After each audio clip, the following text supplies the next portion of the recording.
I had something else recorded, but uh, it just kind of felt like I was just lambasting Marxists for no reason. So I'll try to be more plain in this one. I don't think a resistance movement in the United States is a real option right now. I was gonna say opinion. That may be it too, but option. The reason I say this is because I realize that there are so many folks out there, and I'm going to be very frank with you of why I think these groups just won't create anything meaningful for their various reasons.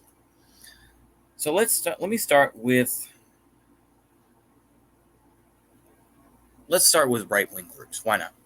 Proud Boys pretty much is on the ropes anyway. It's been shown to be Fed infiltrated, and now that we see, of course, its president go down, I just don't really see them, coming to any sort of legitimacy. You know, Patriot Front, relatively small, and ultimately, after the age of 35, they don't want you in.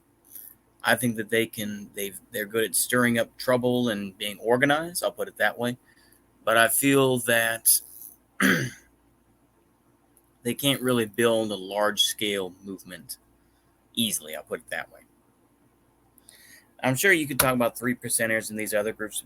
Mostly, I'm just going to write them off because they're boomer.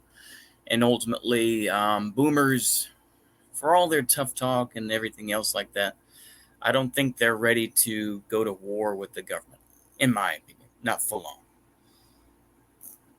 So let's start with left wing groups, anarchists. Anarchists, I think it's just by nature, anarchists are naturally divided.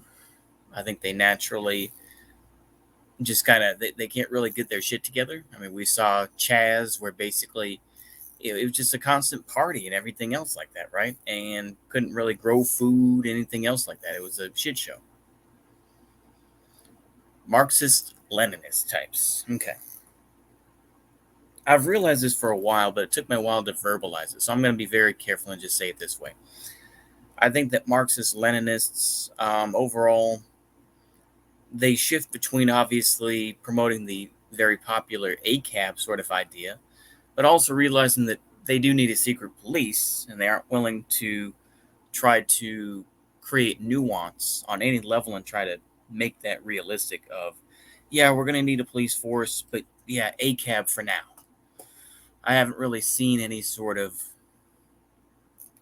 real, movement, a real dialogue, I'll put it that way, to really make that distinction made. And also, I think that Marxist Leninists in general, not all, but in general, are unfunny sticks in the mud who can talk about all these different issues and talk about the American empire, which I do believe the United States is an empire, absolutely. But what are you going to do about it? How are you going to unite all these people to fight? You know, the Bolsheviks came together, through various means, uh, gave lip service to various independence groups, and then ultimately gave them the shaft, such as the Czech Legion or the Cossack groups that were promised, freedom and whatnot, and were ultimately given bupkis, using a Jewish word. But, it's very important to realize that sort of thing. And ultimately, like you say, I mean, there's no real strong Marxist Leninist group because most of it is filled with boomers who still argue about, whether or not, Stalin was bad or not. Most of them are just reading groups. There are many other groups that you could talk about, politically speaking, or just, lumpen proletariat probably have the better option. That's why, at least there was a time, I can't really speak to present day, but there's a time when Marxists would promote, and even anarchists would promote, like the lumpen proletariat being the real true inheritors, And I'm not talking about your average pickpocket, this and that, or even necessarily like Crips or Bloods, although they will have some control over certain pockets. But of course, Crips and Bloods are not one entity. They aren't. Whether it's the Rolling 60s or Rolling 100 Crips or the various blood organizations across the country. They all don't see eye to eye. And some Bloods and Crips work together, particularly in New York. But anyway, I'm talking more specifically about like cartels. I think cartels could legitimately, such as the various cartels, that you'll see in Mexico, who do pay for and build roads and all this sort of thing. Now, of course, some of that comes from support from the United States, I'm sure, the government. I have no doubt. I don't disbelieve, I'll always put it this way with any of these groups.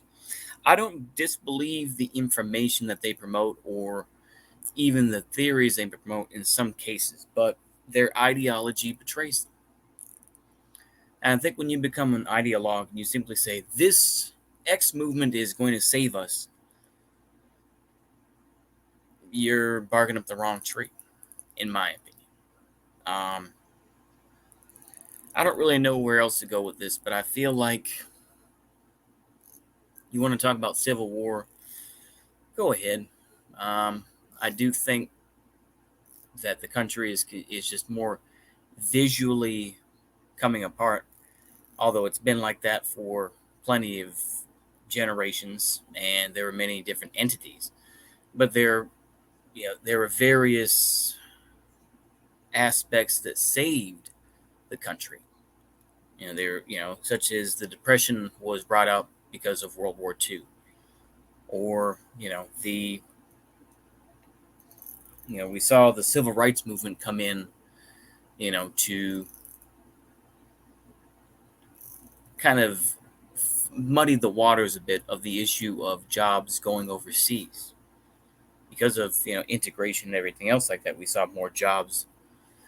Due to the 70s and 80s and more neo-lib policies, jobs got sent to Mexico or to China or wherever else, right?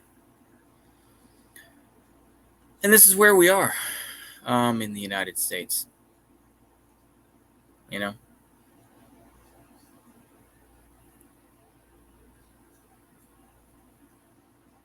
But sorry for the dead air, but I don't have much concern.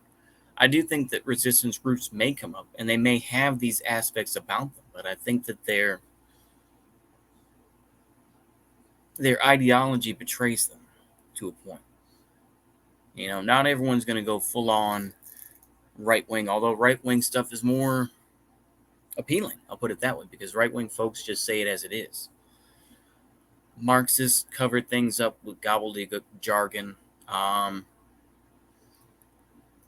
they talk about reactionary this, reactionary that, or try to proclaim that the United States was always an empire, this and that, and they try to, in a way, that they'll try to make everybody happy. Similar with anarchists, they'll try to make everyone happy. In reality, that never works out. If you try to make everybody happy, you'll make nobody happy. But feel as you want to about it. I feel that this is just where we are headed. Feel as you want to about working with China and Russia. I think that just depends on who gets there first and who's more appealing to them. But that's how I feel about it right now. I'm trying to steer myself away from the sort of fantasy sort of, I'm going to be a gun runner and shit like that. I'm trying to look at it in a more pragmatic way. If you think I'm doing that, give a like. If you don't think that, then leave a comment and say, you're full of shit. Although it's been a while since I got a comment like that. So I kind of want to see one, to be honest with you, just to see somebody kind of challenge my bullshit. I do. I want someone to push back on my bullshit. But anyway, with that, screw it. I'm just going to put up this video today, and you can enjoy it or you don't have to, whichever. With that, see you later. Goodbye.